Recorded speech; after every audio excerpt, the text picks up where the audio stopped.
a very good morning to you once again as we get to our section 5 of our unit 1. Today, we want to deal with ethical theories. Let us look at our session's objective. So, we are saying that by the end of this session, students should be able to define the term ethical theory, explain the terms consequentialism and non-consequentialism. But before we deal with what an ethical theory is, let us look at what a theory is. A theory is a framework which offers an explanatory device offering in the form of categories and relationships. Now, an ethical theory would then be a systematic exposition of a particular view about what is the nature and basis of good or right. In other words, the theory provides reasons or norms for judging acts to be right or wrong and attempts to give a justification for these norms. Moreover, it provides ethical principles and guidelines that embody certain values. Barbara McKinnon, 2011, page 10. So we are saying that in the study of ethics, we cannot just judge a moral agent's action to be right or wrong. We can only do that using an ethical theory. Why? Because this ethical theory provides the framework for us to be able to analyze those actions that the moral agent performed as right or wrong. That is why I've always said that I would never judge anybody on the surface level. Why? Because I have not gotten so much information about what was informing the person's actions.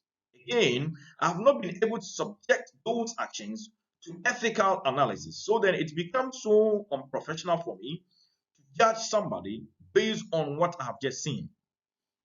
As we progress, we are come to appreciate that before we judge a moral agent's action, we must subject them to certain theories and principles so that we can say that these actions that were performed by the moral agent were right or wrong. Let us move on to the next slide. There are many theories of ethics. Many theories of ethics exist. But as far as our discussions are concerned, we are centering on two main broad headings: non-consequentialism and consequentialism. Now, as the name suggests, non-consequentialism, not the consequence. So we are saying that this type of theory is a normative ethical theory. And if you remember, we dealt with normative ethics. Normative ethics deals with the question of norms, rules, precepts, and regulations that are used to guide or to judge the moral agent action as right or wrong. So we are saying that this type of normative ethical theory denies that the rightness of a moral agent's action or conduct is determined solely by the goodness or badness of the consequences of our act or of the rules which those acts conform. Now, in simple terms, for the non-consequentialist, he or she says that your actions are right or wrong not with respect to the consequences or the outcome it provided. In other words, there is a popular saying, the end justifies the means. In other words, the end would be that which we would look at to examine the rightness and wrongness of your actions. But the non-consequentialist says that we are not interested in the consequences.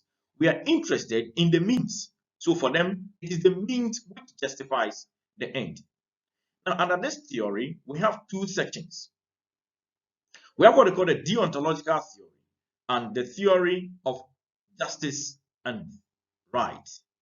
Let's look at the first one, deontological theory. The word deontological comes from the Greek word deon. Deon means duty.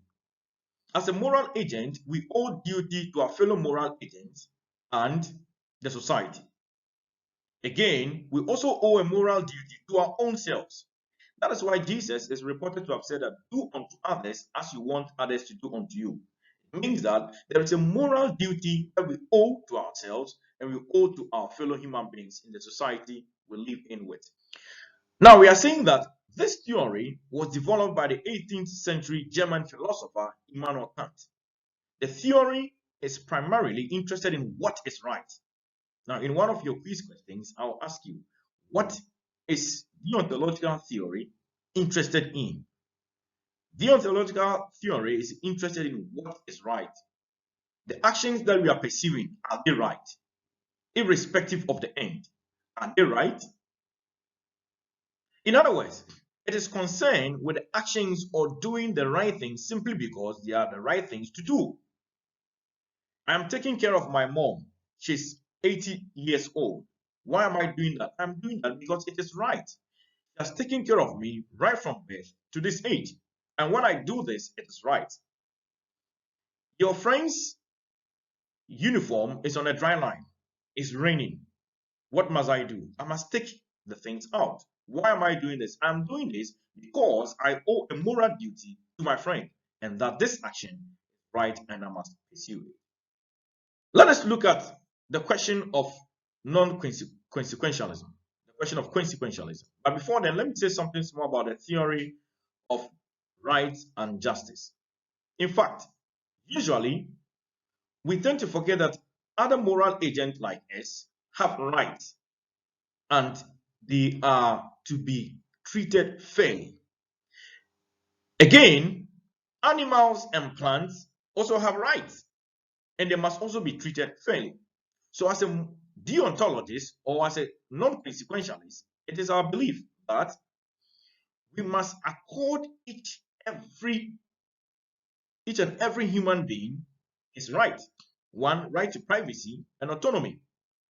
Animals also have rights. We must respect animals and we must also respect plants because they all have rights in their own might. Again, we must give unto each and everyone what is due him or her. You cannot say that you've gone to work with a colleague and you have been given 50 Ghana cedis and that you are going to take the money alone. It is not right because your other colleague or fellow must be given what is due him or her. That is the question of justice and the question of right. Let us look at consequentialism. So as the name suggests, the consequences. In other words, this theory bases its rightness or wrongness of human conduct on the question of the outcome or the decision of the moral agent. In other words, if the outcome of an action are considered to be positive or to give rise to benefit, then that action is held to be morally right. Under this theory, we can talk about utilitarianism and egoism. Let us look at utilitarianism. Utilitarianism is that branch of consequentialism which deals with the question of the provision of welfare and goodness to the greatest amount of people or to the greater number of people. In other words, for the utilitarianist, the outcome of his actions, though the means may not be right, if the outcome is that which brings greater happiness to the greater number of people, then we say his actions are right, irrespective of the means. So, for example, if I'm the bank manager and traveling to my hometown, I saw a village whose inhabitants are wallowing in the quagmire of poverty, have no food to eat, no water to drink. Then I go back to take about 3 billion Ghana cedis from the bank account and then go in there to help all the people there, majority of them, to get back to their feet, work, get resources, and develop themselves. The utilitarianists would say that my actions are right because the end result has produced greater number of good to the greater number of people. The proponents of this theory include, but not limited to, Jeremy Bentham and John Stuart Mill. Let's look at egoism. As we all know, egoism is that theory that says that one's self is and should be the motivation for all of our actions. It is what distinguishing egoism as descriptive argument and that of normative argument. Now, we are saying that egoism as a descriptive argument implies or describes the human nature as self-centered.